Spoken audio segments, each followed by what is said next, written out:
Good morning. It is September 27th in Zone 5B here in my backyard, and it looks like the hummingbirds have gone. It's been a couple of days since I've seen any visit.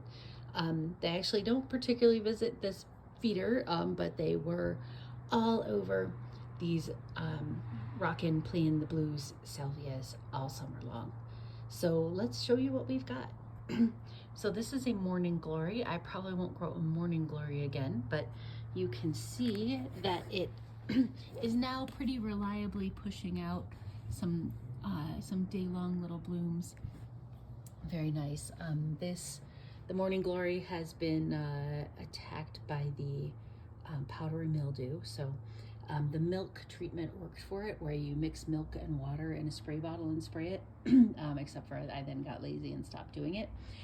We're now at the time of the year where for the first time I started to see some aphids attacking the morning glories, and I also started seeing some aphids attack the rock and play and the blue salvia, which they had not done all summer long.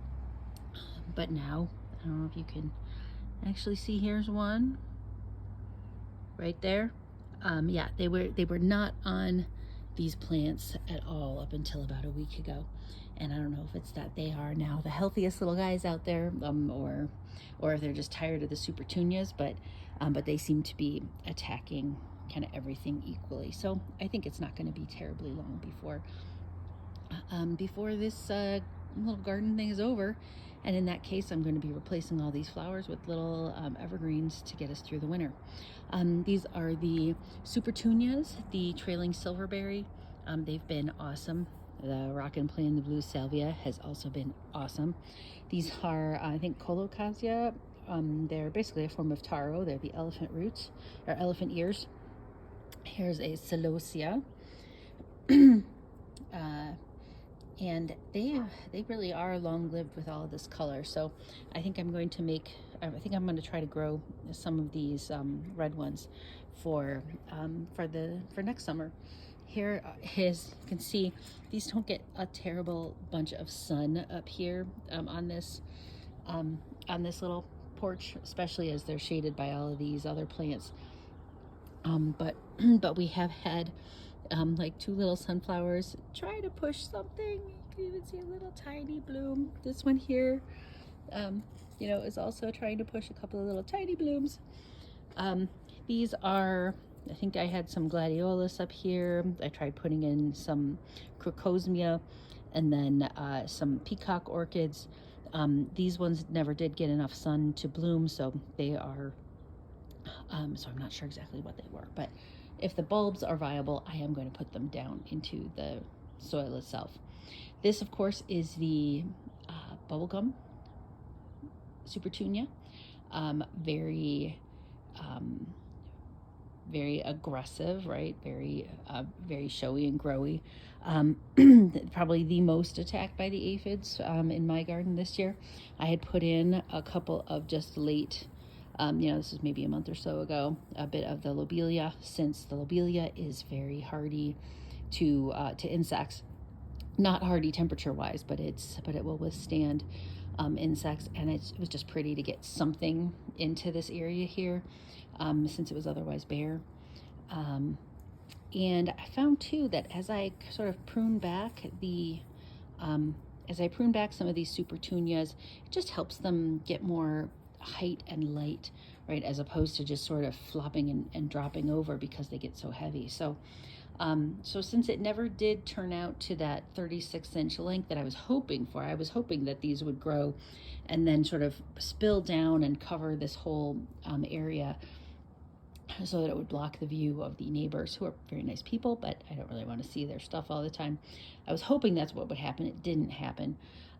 So just trimming it back to be a bit more mounded has let them, have a bit more height and light and loft, which I've enjoyed. So yeah, but this has really been a super idea to make this peaceful out here.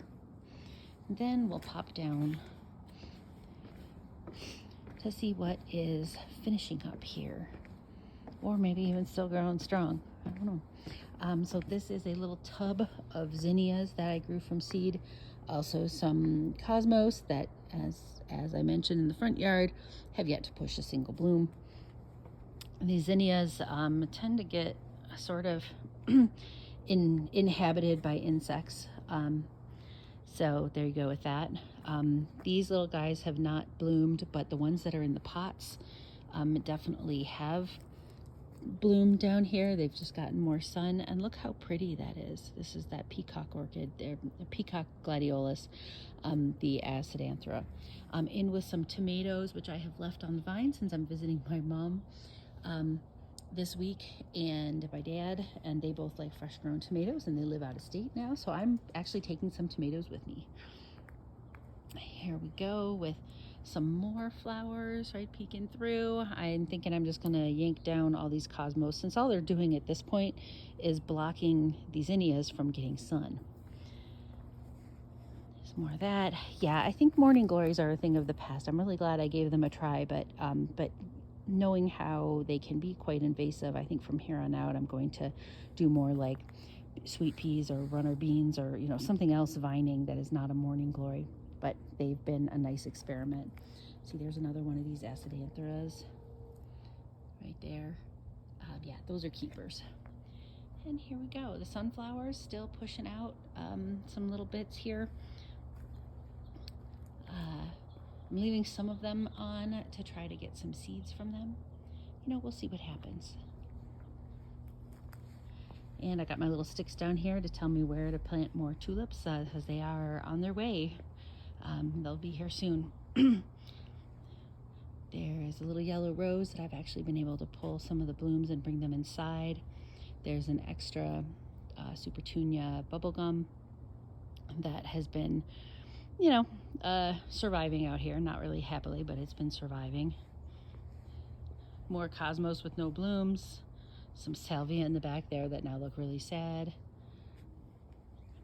There is a hydrangea that never blooms with a little lantana next to it. And here is a lovely rose plant. It's just been pushing out the blooms all summer long.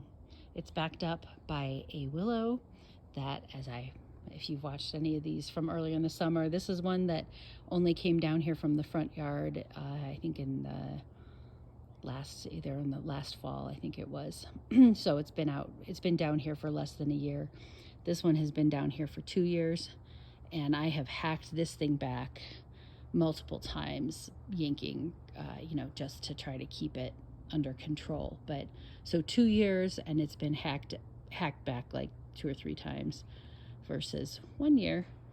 And this poor little guy was just very not happy in the front yard, but the backyard gets lots of water. So we've also got some all these yellow snapdragons actually wintered over with me, and then these pinkish ones are ones that I put in this year and have been creating some seeds for me, so we'll see what happens. There we go.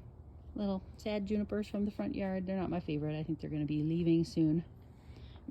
This is a columbine that I put down here. It was in fact flanked by a couple of little, what I put in is some maybe astilbe roots that have of course died back at this point, but we'll see what happens.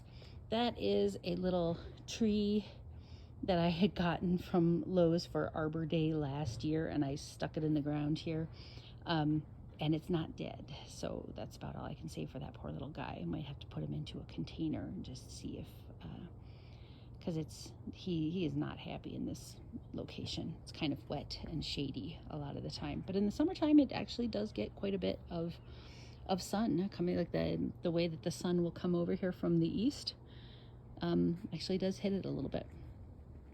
So thanks for coming, and if this is my nephew, I love you very much, honey. I'll see you soon. Bye-bye.